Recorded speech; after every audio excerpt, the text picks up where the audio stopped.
Hello guys, welcome to this video tutorial. This is Srinivas from MeritPros.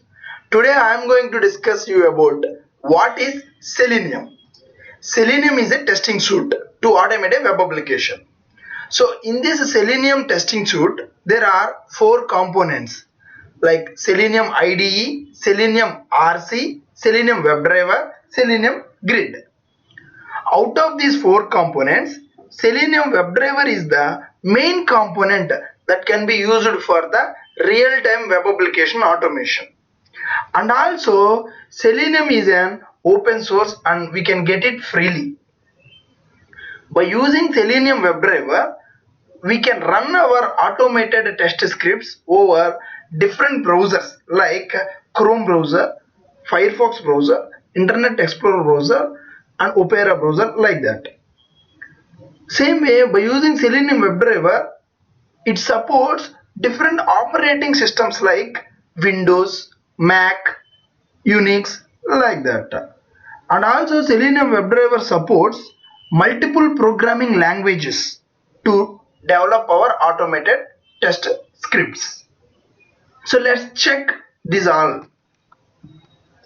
So as I told, Selenium is an open source and we will get that freely. How? So in Google, simply you can search with Selenium HQ, which means Selenium headquarters. Selenium headquarters. So once you search that, you will get a link with the site selenium.dev. Initially the site is under Selenium HQ, later on it was moved into selenium.dev. So once you click on that, then you can find one downloads link here. So just click on that downloads link. Then you can see here latest stable version.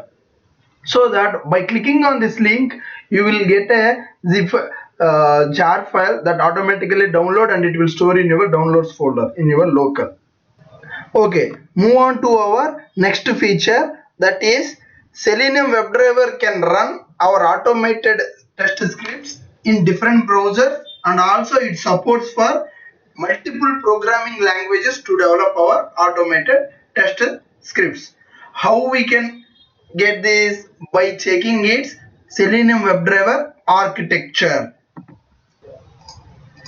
Yeah, this is how a Selenium WebDriver architecture is designed.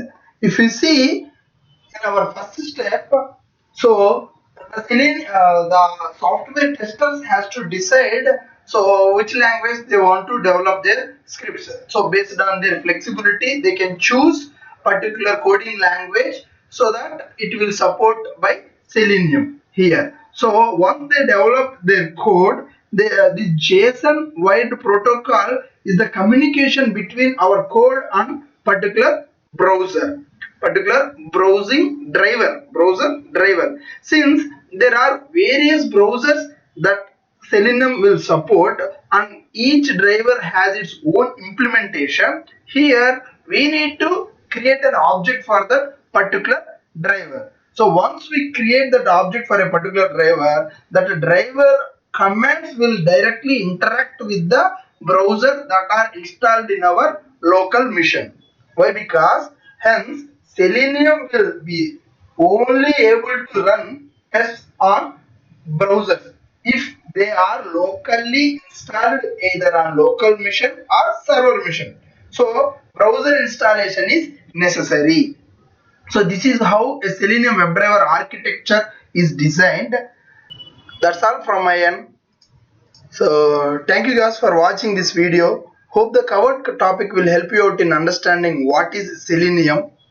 So subscribe to our YouTube channel in order to get more amazing videos like this, and also like and comment our videos so that I can reply to your questions. So see you guys in our next video.